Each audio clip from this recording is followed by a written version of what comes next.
On the other hand, they got off to a great start this year and then sort of leveled off and then, played about 500 basketball all the way through until the playoffs. And once they got in the playoffs, they made a change to their starting lineup, and they've got great players. They're a high-scoring team. They're a great rebounding team, and it's going to be a sort of a contrasting type style also in the Eastern Conference. Coach, what was your reaction when Sue's shot went in, three-pointer? In all honesty, not surprised. We've seen her do it many a time. When we talked about what we were going to do, we knew we were going to get some action for Sue and Lauren. We just didn't know if we were going to go pick and roll or screening away, without the basketball. And, Sue, like I mentioned before, she's hit multiple big shots, and she has the ability to focus in tight situations. And, again, she did the same thing.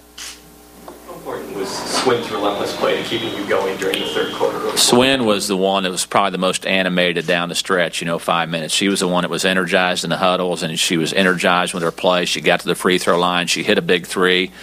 Even the one she missed with 2 minutes to go, we thought, well, that was a tough miss. But, the way she was playing, you got to let her take it because she also has the ability to hit big shots. And she did. I mean, she hit big free throws. She got it to the rim a couple times. She got a three-point play. And, all those things count up, and it just cut the lead back.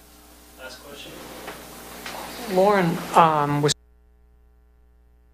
and then, again, your late run there, she's, one of the key people for you.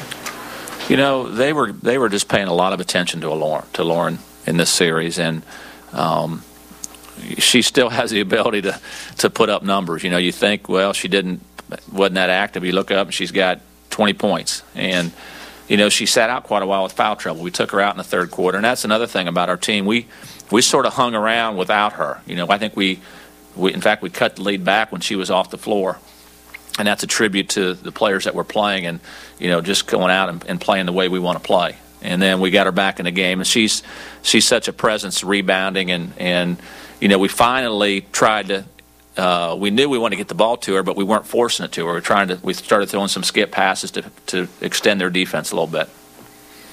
Thanks, Coach. Okay, thank you.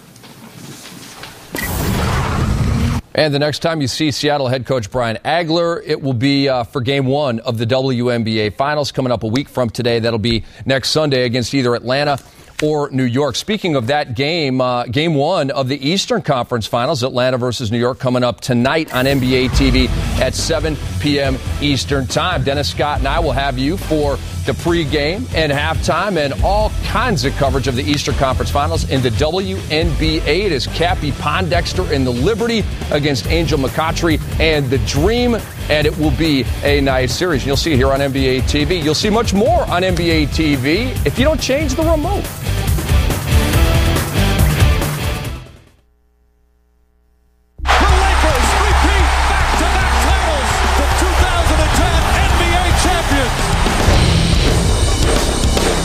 Heard from everybody involved that really matters involving Game 2 of the WNBA Western Conference Finals, except the stars of the game. It is Rick Hamill, it is Dennis Scott, and it is time now to hear from Sue Bird, hit the biggest shot of the game-winning three, and Lauren Jackson, WNBA MVP for 2010. Here they are. If we go on to win a championship, that'll be big. It's the biggest shot of my career. It's definitely meaningful, especially considering, the last 5 years we haven't gotten out of the first round. For us, there's almost a series of humps. We had to get over the hump to get out of the first round, and to be in the Western Conference Finals. I know I didn't want to play Phoenix in Game 3. That would have been very, very hard. Even on our home court, it would have been very difficult. So the best part about that shot, the best part about winning this game is the series is over and we have a week to prepare and to rest. So that right now is kind of more what I'm focused on. Can you just talk about the last 5 minutes? You guys are down by 13, but obviously you're not going to fold up right there.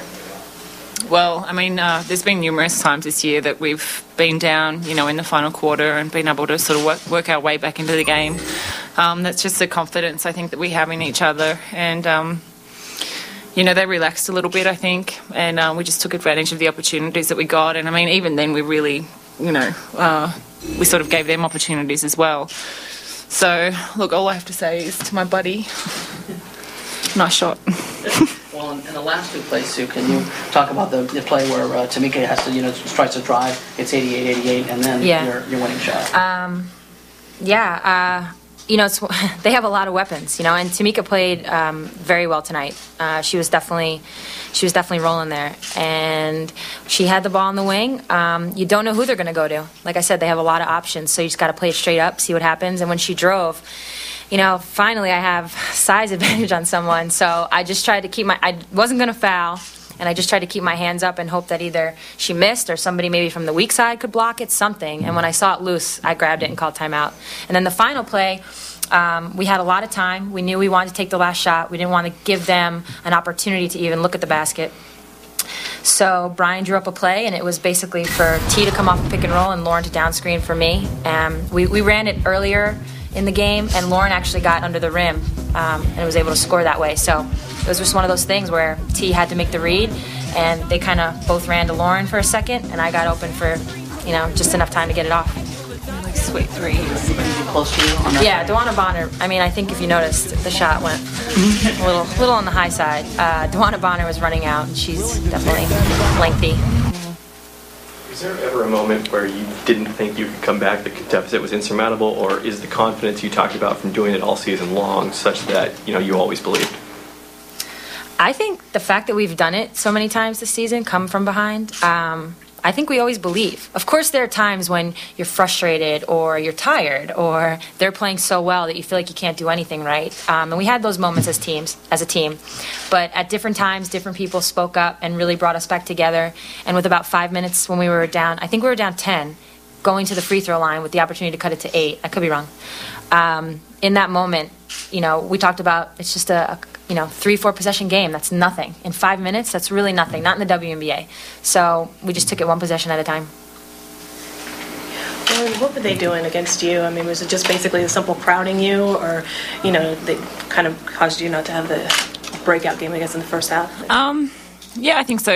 They played great defense, and like Sue said, there were times during the game where it was like, just so frustrating. But that's the great thing about our team. We're very resilient, and we were able to step up when it counted. And look, they're a great team, and congrats to them getting to this point. But yeah, she was getting double teamed before she even touched it. I don't know if you guys can see that. I don't know many players that get double teamed without the ball on the block. So I think that speaks volumes right there. She's a champ. It's my best mate there. No, it's hard to pass to you. That's what I'm talking about. How much of a relief, I guess, is it to get past Phoenix, though? For both of y'all, and especially in a sweep. It's huge. It is. They're the defending champs. Regardless of what their record is, regardless of how their regular season may have gone, in a way, it was going to have to come through Phoenix. And I think all the Phoenix players felt the same way. They felt as if, I'm sure if they would have won tonight, it could have been anybody's game. So to get it in a sweep is really big for us. And in order to win, you got to go through the best teams. And I think Phoenix right now is definitely one of the best teams. You beat them 7 times this year. Can you guys just reflect on that? It's never happened in the history of the league before, to beat another team 7 times. Yeah. It's tough. I don't know. Yeah. We just, like I said, we're very resilient, and I think a lot of the games that we played here against Phoenix came right down to the wire. That triple overtime game, there was another overtime game. They know that, we're able to come back at the end of games. And, look, I think, talent-wise, they're one of the best teams in the league, without a doubt. Fortunately, as a team, we play really well together. We play good defense, and tonight in the fourth quarter when it mattered, we did. And I think that's just a testament to our team and how we've played all season. Lauren, you with that last 2.8, Sue said it was like slow-mo. So what was it like for you to watch Diana's shot? Diana's shot. I don't even remember. All I remember was watching Sue's shot because I was right underneath the basket, and all I remember was watching it go straight in. Didn't even touch the ring. It was awesome. I don't even remember Diana's. Good answer. Yeah, it was good. Yeah. Thanks, ladies. Okay. Good luck in this round. Thank you. Well, she was in a blissful state when Taurasi hoisted up that three over her to try to tie the basketball game. She was